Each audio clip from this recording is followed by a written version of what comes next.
의사소통 문제, 문화적 차이. 의사소통 안 되는 이유, 문화적 차이, 살아온 토양과 지리적 위치, 그리고 구축된 생활 양식 등, 즉 문화에 따라 각 지역의 언어와 비언어적 의사소통 방법을 사용하고 받아들이는 것이 서로 다르다. 지역이나 가정 등 문화적 환경이 다른 성장 배경을 가지고 있으면 의사소통에서도 서로 표현하거나 이해하는데 차이가 있어 어려움이 생기게 된다. 다른 나라도 그렇겠지만 우리나라에서도 양반과 평민 등 사회 계층에 따라 의사소통 방법을 포함한 문화의 차이가 날 수 있다. 구미계통 사람들은 의도하는 바를 단순하고 간결하고 명확하게 표현하는 편이다. 그러나 동양에서는 단어의 뜻 그대로 직접 전달하는 것보다는 애매하게 조금 우회적으로 또 비유적으로 표현되고 받아들여지는 편이어서 상호 간의 관계나 상황에 따라 맥락이 달라지는 경향이 있다. 특히 비언어적 의사소통에서 차이가 많은데 이렇게 다른 면들은 각 민족 단위의 개성을 보여주는 것으로 꼭 통일되어야 할 것은 아니며 통일될 수도 없다. 수많은 언어가 지구상에 존재하고 그것이 통합될 수 없는 것과 같다. 대표적인 예가 몸짓, 포옹, 손을 잡는 것, 인사 방법 등 많은 부분에서 차이가 있다.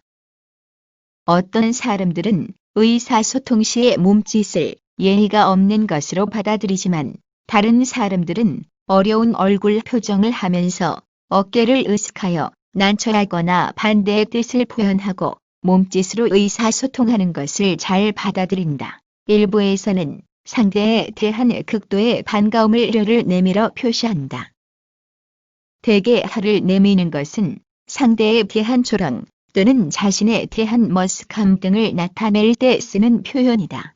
동성끼리 손을 잡는 것이 친하다는 표시이지만 일부에서는 동성애로 받아들인다. 말을 하면서 눈을 마주치는 것을 좋게 생각하는 문화가 있는 반면 그 반대도 있다.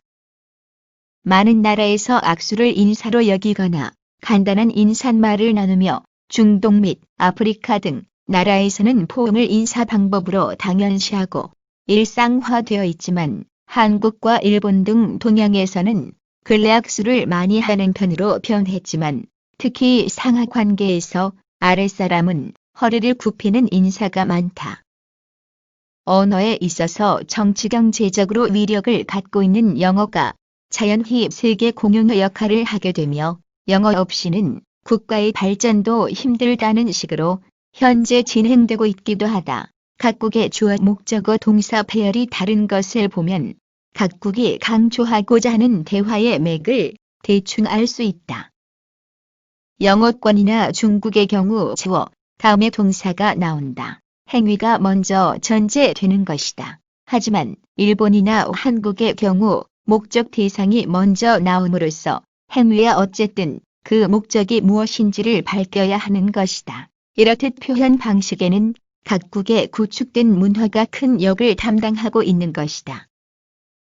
같은 또는 비슷한 말의 다른 뜻, 작은 양해를 구할 경우 미국인들은 익스쿠즈미라는 말을, 일본인들은 시츠레 시마스, 한국인들은 죄송합니다 라는 말을 사용한다. 하지만 말의 뜻은 다 같되 이런 말을 할 때의 행동들은 서로 다르다. 미국인들에게 사과는 잘못을 인정하는 것이며 고개 숙이는 등의 추가 표현은 대개 하지 않는다. 하지만 일본인의 경우 미안하다는 말을 했음에도 그 상황에서 멀어질 때까지 연신 고개를 숙여댄다. 한국인의 경우는 한두 번 정도 몸을 통한 추가 표현을 하고 그것으로 상황을 종료한다. 사양할 때도 서양인들은 한 번 사양하면 수용 의사가 없다고 그대로 받아들이지만 우리나라 사람들은 여러 번 물어서 사양해야만 확실히 거절하는 것으로 판단할 때가 많다. 우리나라 사람은 잘못을 인정하지 않을 때도 사과함으로써 겸손의 미덕을 나타낸다는 생각을 가지고 있다.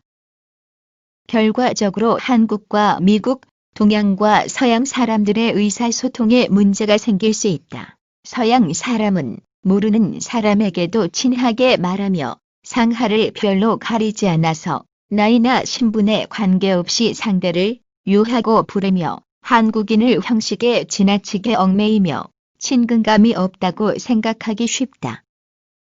반면 한국인은 모르는 사람은 철저하게 모른 척하며 상하 관계를 구별하여 높임말의 종류가 많고 실질적인 것보다 의례적인 것을 더 중요시할 때가 많아서 서양인을 버릇없고 뻔뻔스럽다고 생각하기 쉽다. 일본인들의 추가 행동들은 한국인들에게 과도한 제스처로 비춰진다. 너무 심한 거 아니야. 인사받는 사람이 미안할 정도인 것이다. 하지만 일본인들은 그것이 생활화되어 있어. 그리 하지 않으면 자신들이 불편하다. Excuse me. 미국인이 전철에서 발을 받고 이 한마디 하고는 조용히 물러난다. 한국인들 입에서는 대뜸 다음과 같은 말이 나오고 만다.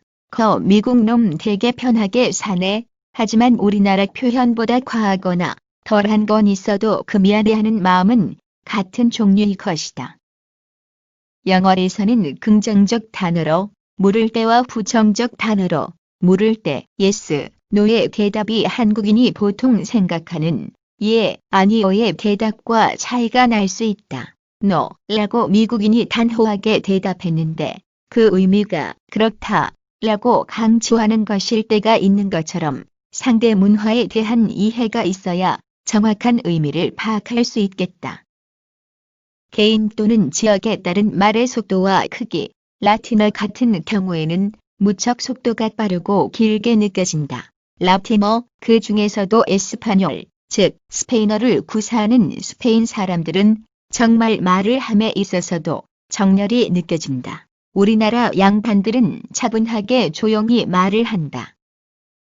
성격이 느리거나 느긋한 사람과 급한 사람은 말하는 속도나 크기에서도 차이가 나게 된다. 말에 따르는 몸짓, 대체적으로 서양인들은 우리나라 사람과 달리 말을 할 때 얼굴을 포함한 몸의 움직임이 크고 강한 편이다. 이를 통해 다양한 감성들이 거침없이 전달되기 때문이다. 상대와의 거리, 우리나라 사람은 보통 대화를 할 때 상대와의 관계에 따라 차이가 나겠지만 너무 바짝 다가서면 불쾌하게 생각하여 뒤로 물러설 것이다. 어떤 지역 사람들은 가까이 접근하여 의사소통을 하는 편이다. 신체적 접촉, 우리나라 사람들도 어느 때부턴가 반가운 사람을 만나면 포옹을 하게 되었다. 그러나 아직 쑥스러운지 완전한 밀착형 포옹은 아니다. 게다가 일본어라 사람들처럼 볼을 비비거나 볼에 입을 맞추는 일들은 잘 보이지 않고 있다.